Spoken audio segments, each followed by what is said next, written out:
You're welcome back. Now, it's another Wednesday, so we bring you AM Business, sponsored by EcoBank, the Pan-African Bank. Now, today, we hear from the Managing Director of the Ghana Airports Company Limited, Yao Kwakwa, who says the rehabilitation of the Sunyani and Tamale Airports Phase 2 projects are among some proposals made by the company for consideration in the 2020 budget. The Ghana Airports Company Limited commenced operations in January 2007 with the responsibility for planning, developing, managing and maintaining all airports in Ghana, namely Kotoka International Airport, Kumasi Airport, Tamale Airport, Sunyani Airport, Wa Airport and Ho Airport.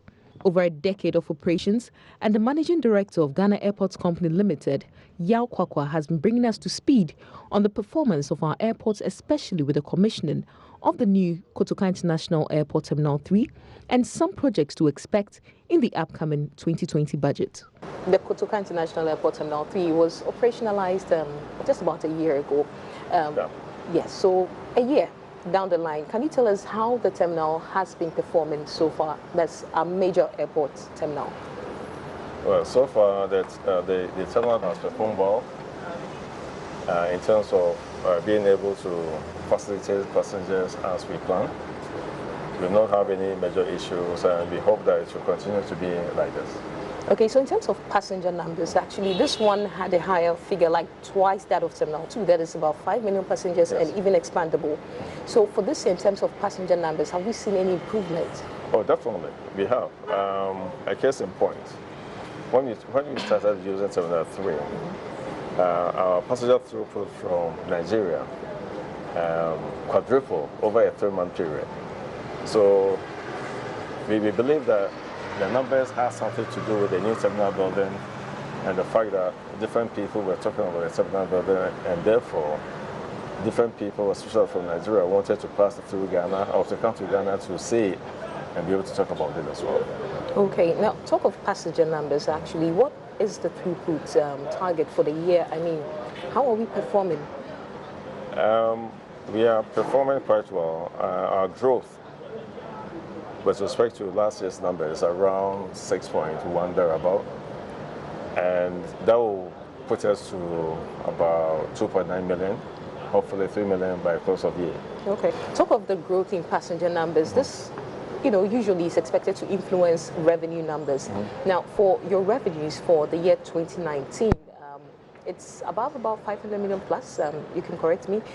So if you could share more light on your revenue targets and how we are performing, are we on track to meet our revenue targets?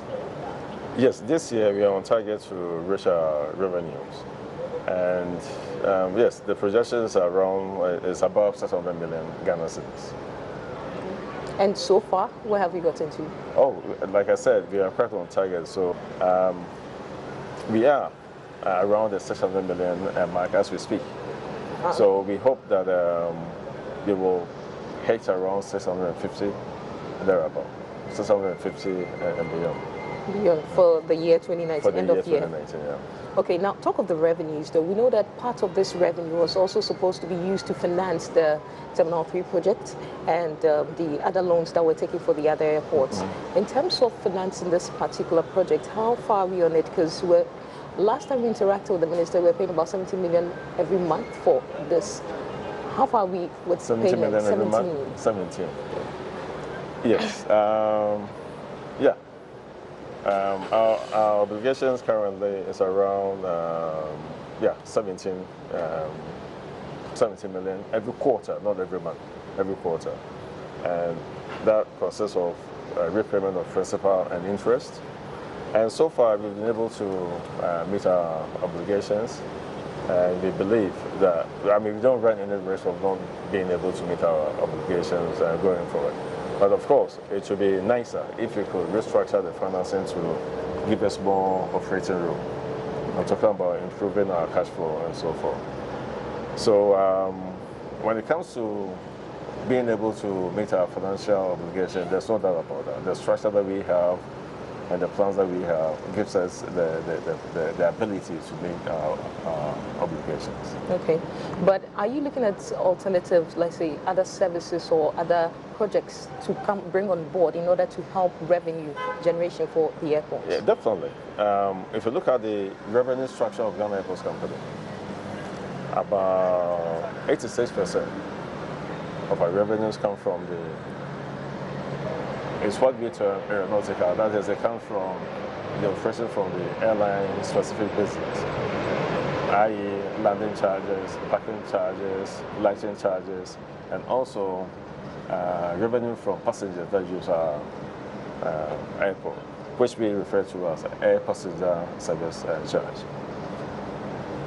Meaning the difference between that figure happens to be the non-aeronautical. The non-aeronautical are revenues like car park, revenue from our concessionaires, the food and beverage concessionaires, those offering duty-free, and anything that occurs on the land side. If you look at what is happening on the international stage,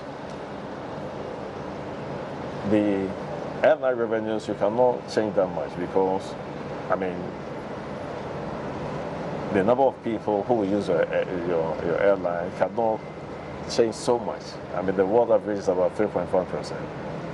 So the emphasis is now turning to revenues on the land side, or what we refer to as non-aeronautical. And this norm has been going on for some time. Unfortunately, we lag behind this trend. That is why now we generate about, let's say, maximum 16%. I think it's about 14 to 16% of our revenues from the non-aeronautical side. If you look at certain airports in the world, like the Dubai airport, Schiphol airport, most airports are now generating close to 40% of their revenues from the land side, or from non-aeronautical sources. So you consider this: if we are able to go along that trend, that's what we intend to do. We will improve our financial status dramatically. Improving it, what are some of the concrete steps or the new things that you're bringing in to improve this revenue generation? You mentioned Airport City 2. You could elaborate more on that. No, Airport City 2, okay, let's just start for Airport City 1. You know what everybody refers to as Airport City 1, or the Airport City. That's behind that way, where you have all the hotels like Holiday Inn, Marriott Hotel, and the mall, and so forth. We have another land from the Shell roundabout all the way to the back of the airport, hitting the Sprinters Road. Yeah. What we're trying to do is that we want to define like a modern city with a mix of different real estate projects, and we want to structure it well, and then invite the world to. If I say the world, meaning anyone from who may be interested to partner us or come and develop infrastructure here in Ghana. The idea is that the lands are lying fallow as we speak. In fact, we have a lot of problems with process. We have gone through a lot to even formalize our relationship with those people, because some of them happen to have titles. So by coming up with this Airport City concept, maybe next time when you sit there, I can shed more light on it by showing you documents or showing you, let's say, the land use plan that we have defined. People will be coming to buy lands. We'll be using some of the lands as joint venture partnership with other people for various infrastructure, being it housing, being it hotels, being it entertainment facilities, and so forth. And by so doing, we'll be injecting some money into the local economy, we'll be creating employment, and we will generate wealth, because those businesses will have to be patronized. For someone to bring hotel, the person should believe and know that he can get other people to come and build and patronize the services of the hotel. But the next question is, why would somebody come and stay at the hotel here? Most people travel for business and for tourism. And so the other real estate development ideas will be things like even light industrial area. Okay. So we are going to go after companies to come in and build, light industrial, businesses, and that would in turn also generate employment and wealth creation and so forth. And what happened with maybe a balance of trade in the sense that you could produce something in Ghana, and because it's so close to the airport, it can land in any other parts of the world. Mm-hmm. Because from the airport, you can hit any part of the world. And we say we are the center of the world, so why can't we take advantage of that attribute and benefit ourselves economically? Okay, so since we're on the topic of infrastructure, we still have a wonderful Terminal 2 and then the Terminal 1 there. What are the plans for these two facilities, especially the Terminal 2, where concerns are that is being underutilized? Yes, on the surface, it looks like that. But if you look at the numbers of our domestic passengers, as compared to the number of people that were using the same facility for international business, it is not that low. However, it's a fact that if you look at the number of people passing through the terminal building, you can tell that there's room, there's capacity for other things. Yeah. So as we speak, we've embarked on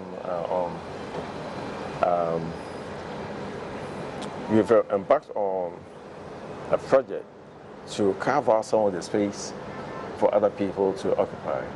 For example, we are talking to different entities to come in and offer commercial services like boutique shops and the likes.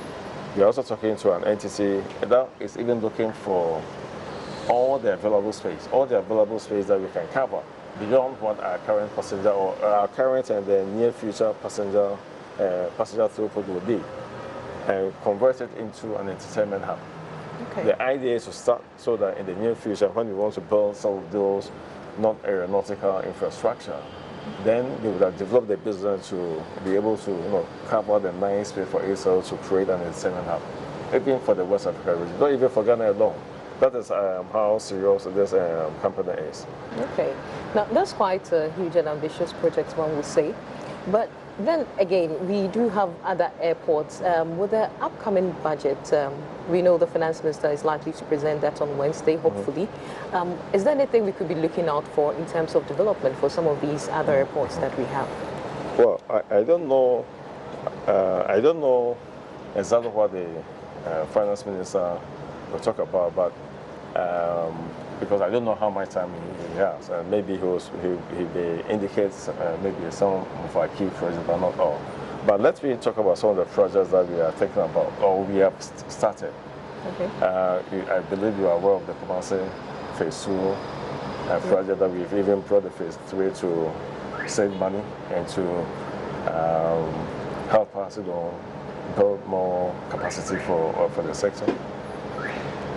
We also have the Tamale Phase 2 project that has virtually broken ground now.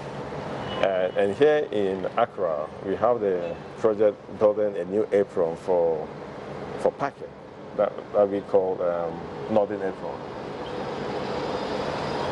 That is at the northern part of the airport. That is why we call it the Northern Apron, because it's a mere description of where the apron is located, and it's that way.